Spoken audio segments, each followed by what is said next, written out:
Hi, hello po. Isang mapagpalang araw pong muli sa inyong lahat. Kamusta na ho kayo? Sana ho ay nasa mabuti kayong kalagayan saan man ho kayo naroroon. Nagbabalik kong muli itong aking YouTube channel na Eric's Vlog. Maraming salamat ho sa patuloy na nanonood ng aking mga bidyong ina-upload. And maraming salamat din ho sa lahat ho ng patuloy na nagsusubscribe sa aking YouTube channel.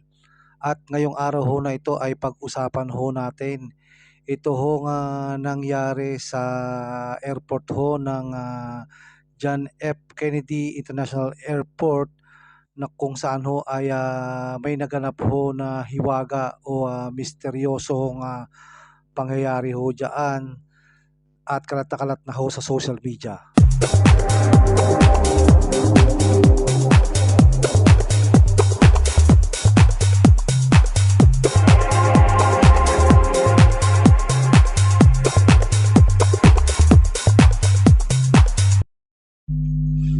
Nagbabalik pong muli itong aking YouTube channel na Eric's Vlog.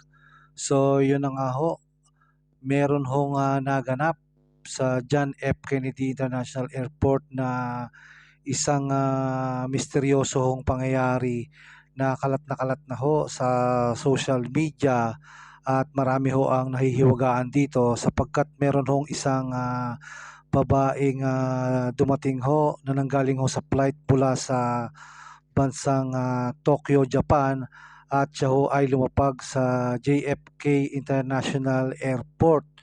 So mahiwaga ho ang pagkakakilanlan ho dito sa nasabing babae ho na dumating sa JFK International Airport.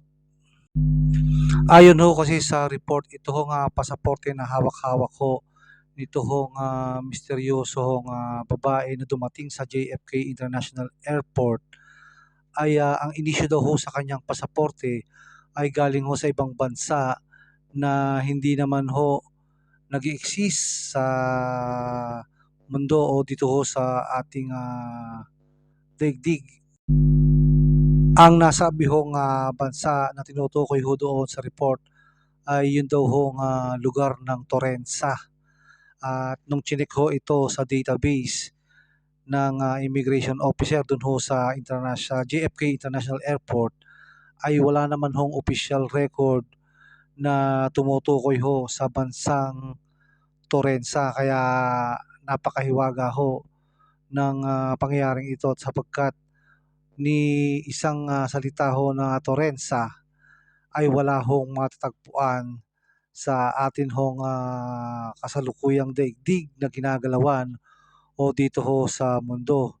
So kaya ho marami ang nagulat kung saang lugar ho itong tinutukoy nga ho na Torensa na ayon ho sa babae siya ho ay tutungo doon ho sa lugar ng Torensa na kanya hong binabanggit nung siya ho ay tinatanong doon sa JFK International Airport doon ho sa New York.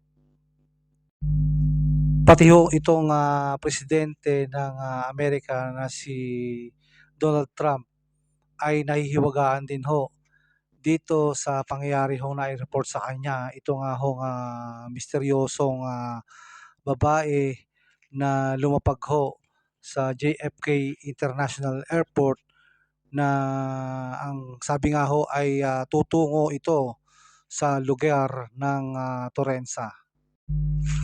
At sa pagsusuri ho ng kanyang pasaporte ay nadiskubre ho ng mga immigration officer na ang kanya ho pasaporte ay naglalaman ng mga valid stamps mula ho sa Japan, Spain at sa bansa ho Germany. So yun ho ang napaulat nung ang kanya hong pasaporte ay binerify at chinek ho doon sa JFK International Airport ng mga immigration officer.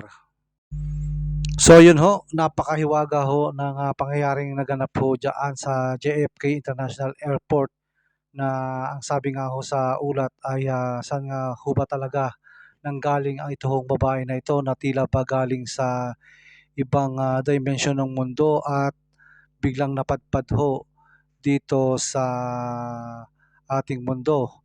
At may pangyayari din ho na siya'y dinala ho doon sa opisina ho ng mga immigration officer at doon ho ay iniwan siyang mag-isa pagkatapos ho siya'y tanungin at pagkatapos ho noon ay bigla na lang daw ho itong naglaho doon ho sa kinalalagyan kaya lalo hong nahiwagaan ang mga nakasaksi ho sa pangyayari.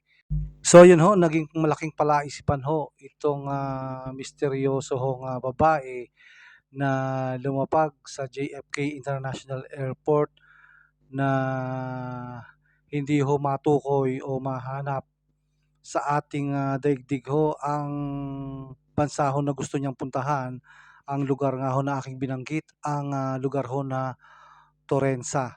At diyan ho ay maraming nagtataka kung saan kaya galing ho itong babaeng ito at sa kalaunan ho ay bigla hong nawala ito doon ho sa loob ng JFK International Airport. So yan ho ang nangyaring hiwaga diyan ho sa JFK International Airport sa Amerika na kalat na ho sa social media. So hanggang dito na lang po muna ang ating vlog. Maraming maraming salamat ho sa inyong panonood.